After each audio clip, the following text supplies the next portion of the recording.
Que se passait-il exactement entre l'Iran et les États-Unis? Les deux attaques, les attaques américaines, puis la riposte iranienne dans le détroit d'Ormuz. Vous avez aussi mentionné l'article numéro 5 du protocole d'accord, qui pourrait servir de base pour comprendre le problème et ce qui se joue entre l'Iran et les États-Unis. Quel est le sens de cette clause, la clause numéro 5 du protocole d'accord?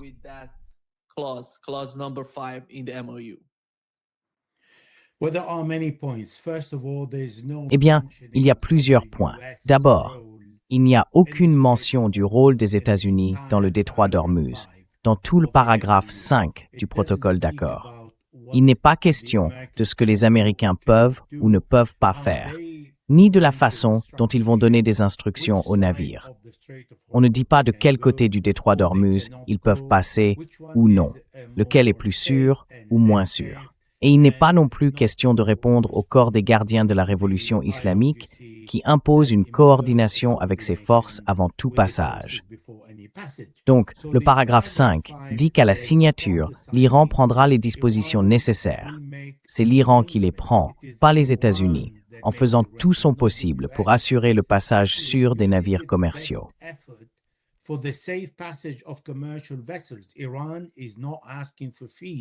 L'Iran ne demande pas de frais. Pendant 60 jours, l'Iran ne demandera rien. Mais les navires et les pétroliers qui transportent du pétrole et du gaz ne peuvent pas aller où ils veulent, ni suivre les instructions des États-Unis comme bon leur semble. C'est à l'Iran et à Oman de se coordonner, de discuter. Et c'est exactement ce que fait aujourd'hui la délégation iranienne à Moscou et à Oman, comme elle l'a fait la semaine dernière en parlant avec les Omanais. Le ministre omanais des Affaires étrangères a d'ailleurs déclaré clairement aujourd'hui « Nous ne pouvons pas imposer de frais ».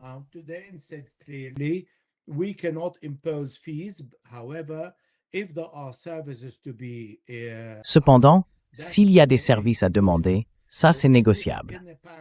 Alors, dans le paragraphe 5, il est écrit que c'est à l'Iran de lever les obstacles techniques et militaires et de procéder au déminage du détroit d'Ormuz dans un délai de 30 jours. La signature de ce protocole d'accord date de moins de 10 jours et l'Iran ordonne déjà à tous les navires de passer par l'île de l'Arak des deux côtés.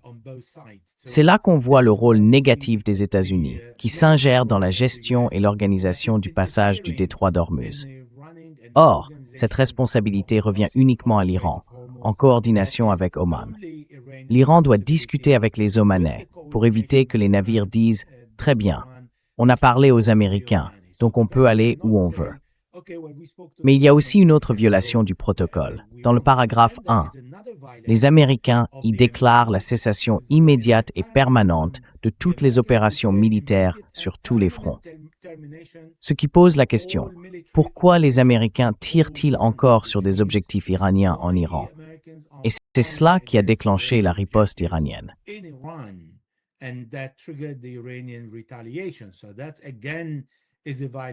C'est donc, encore une fois, une violation du premier paragraphe. Et dans le deuxième paragraphe, il est dit que les États-Unis d'Amérique et l'Iran respecteront la souveraineté et l'intégrité territoriale de chacun et s'abstiendront d'intervenir dans les affaires intérieures de l'autre.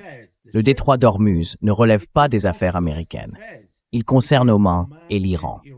On voit donc une fois de plus comment les Américains violent le protocole d'accord dans de nombreux paragraphes, notamment les paragraphes 1, 2, 5 et 13.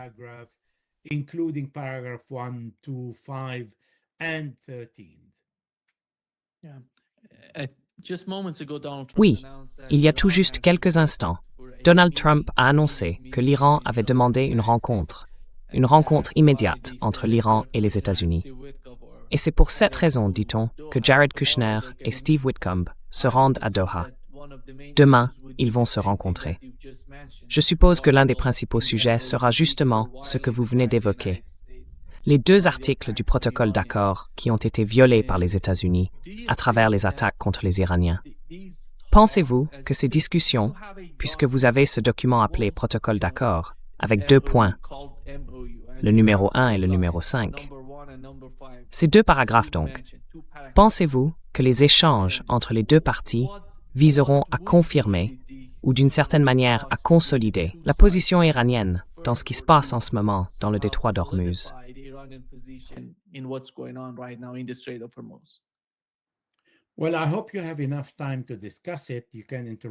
Eh bien, j'espère que vous aurez assez de temps pour en parler. Vous pouvez m'interrompre à tout moment.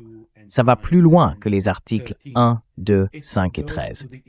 Ça touche à l'intention des Américains de démanteler tout ce qu'on appelle les leviers dont l'Iran se sert. Donc, il ne s'agit pas seulement du passage des pétroliers et du pétrole. Mais encore une fois, c'est le paragraphe 1, celui par lequel l'Iran a commencé, la fin de la guerre du pétrole, y compris et surtout le Liban. Alors, ce que font les Américains quand ils disent « nous élargissons le passage du côté d'Oman », là où tous ces navires, entre 120 et 150, peuvent passer par cette voie du sud, eh bien, ils peuvent y aller sans avoir besoin de traverser le territoire ou les eaux iraniennes. Autrement dit, on retire aux Iraniens leur levier de pression. Ce à quoi les Américains ne font pas attention, c'est que ce n'est pas seulement une question de légalité, mais aussi de sécurité. Nulle part il n'est mentionné où les navires de guerre américains peuvent traverser le détroit d'Ormuz, ni aucun autre navire militaire. Le texte parle de navires commerciaux, pas de militaires. Deuxièmement, les Américains essayent d'écarter le Liban du protocole d'accord en disant aux Iraniens « En fait, votre point numéro 1 n'a plus de sens, parce que nous avons un accord entre les Israéliens et les Libanais, et vous n'y êtes pour rien. » Ils veulent donc aussi retirer ce point aux Iraniens, mais pas seulement.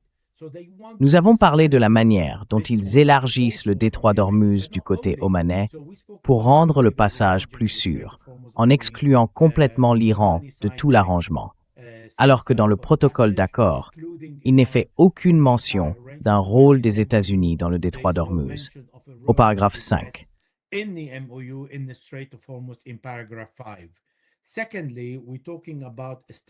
Deuxièmement, on parle d'un état de guerre. Le cadre du protocole d'accord ne dit pas que la guerre est terminée. Et la preuve, c'est qu'il y a à peine quelques jours, les Américains ont bombardé 8 ou 10 objectifs iraniens sur le territoire iranien. Et l'Iran a riposté contre des cibles américaines à Bahreïn et dans le Golfe. Donc, la guerre est toujours bien là. Autre point, les Américains étaient censés verser immédiatement 12 milliards de dollars à l'Iran. Maintenant, les Qataris disent « Eh bien, on nous a demandé d'en transférer seulement 6. » Mais attendez, ils ajoutent « On ne va pas vous donner ces 6 milliards parce que les Américains ont dit qu'ils devaient contrôler la façon dont vous les dépensez. » Or, ça non plus, ce n'est pas prévu dans le protocole d'accord. Et en plus de ça, les Américains disent « En réalité, oui, il y a 110, 120 milliards de dollars pour les Iraniens, mais c'est nous qui décidons comment ils vont les utiliser. Et selon eux, cet argent servira à acheter notre soja et nos semences. »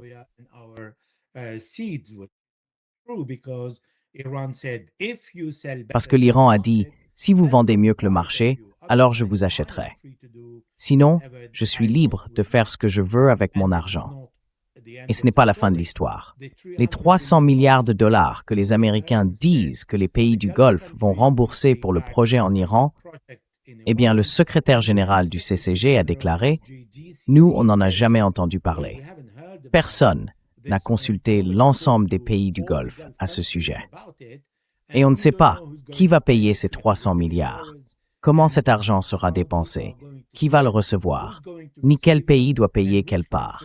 Ils n'en ont aucune idée.